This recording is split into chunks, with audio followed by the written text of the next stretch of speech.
મારા વાલા પ્રિયો, તમે કેમ છો? શું તમે સ્વસ્થ છો અને આનંદિત છો? શું તમે અહીં જે સ્થળ જુઓ છો તે ખૂબ જ સુખદ લાગે છે? તે એક અદ્ભુત સ્થળ છે અને ખૂબ જ સુંદર એવું સ્થળ છે. આ તુતીકોરિન જિલ્લામાં આવેલું માનાપાડુ છે. જ્યારે તમે આ દરિયાકાંઠાના ગામમાં પ્રવેશશો ત્યારે પણ તમે અહીં પરમેશ્વરની જે હાજરી છે તેને અનુભવી શકો છો. આ ગામમાં ઘણા પ્રાર્થના કરનારા લોકો છે. એવા લોકો છે જે પ્રભુને પ્રેમ કરે છે, તેમની આરાધના કરે છે. તેથી તમે ખરેખર પરમેશ્વરની હાજરી અહીં અનુભવી શકો છો. અને આજના દિવસે પણ પરમેશ્વર તમને જોઈને એક અદ્ભુત વચન આપી રહ્યા છે. તમારી આસપાસના લોકોએ તમારા વિશે શું કહેવું જોઈએ? શું તમે તે જાણો છો? ઉત્પત્તિ 21મો અધ્યાય અને તેની 22મી કલમ જુઓ. જે સર્વ તું કરે છે તેમાં ઈશ્વર તારી સાથે છે. તમે જે કશું પણ કરો છો તેમાં પરમેશ્વર તમારી સાથે છે. અબ્રાહમ નામનો એક માણસ જે ઈશ્વરનું પાલન કરતો, તેમના પર વિશ્વાસ કરતો અને તેમને વળગી રહેતો હતો. પ્રભુ જે કહેતા તે કરતા હતા. પ્રભુ તેમની સાથેનો અનુભવ હતો. પ્રભુ ઉતરતા અને ઇબ્રાહિમ સાથે વાત કરતા હતા. ઇબ્રાહિમ તે ઈશ્વર સાથે ચાલતા હતા.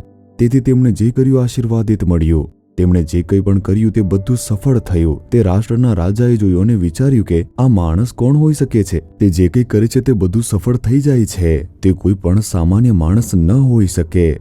રાષ્ટ્રના રાજાએ પછી કહ્યું, તારા પ્રભુ તમે જે કંઈ કરજો તેને આશીર્વાદિત કરે છે અને તે તારી સાથે રહે છે. આવી રીતે કહ્યું.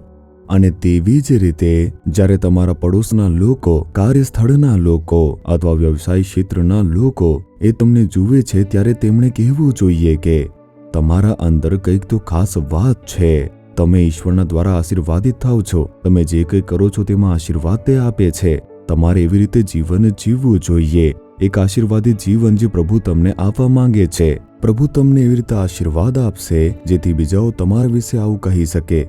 શું વિશ્વાસ કરો છો? ઇબ્રાહિમને જેમ આશીર્વાદ મળ્યો, મને પણ આશીર્વાદ મળશે. આવી રીતે તમે પરમેશ્વરને કહો, મારી આસપાસના લોકોને કહેવા દો તેમના પ્રભુ જે ઈસુ છે આશીર્વાદ આપે છે. એવી રીતે લોકો કહી શકે એવો અનુભવ મને તમે આપો, તો પછી પ્રભુ તમને આશીર્વાદ આપશે. શું તમે કહેશો, હે પ્રભુ, તમે આશીર્વાદ આપનાર પ્રભુ છો? ઇબ્રાહિમને તમે આશીર્વાદ આપ્યો હતો, તેવી જ રીતે મારા જીવનમાં પણ તમે આશીર્વાદ આપો. મારી આસપાસના દરેક લોકોને જણાવો કે તમે આશીર્વાદ આપો છો. ઈસુ ખ્રિસ્તના નામમાં પ્રાર્થના કરીએ છીએ પિતા. Amen, amen. Jesus Redeems Gujarati YouTube ચેનલને સબસ્ક્રાઇબ કરો. દરેક નવા કાર્યક્રમની માહિતી મેળવવા માટે બેલ આઇકન પર ક્લિક કરો.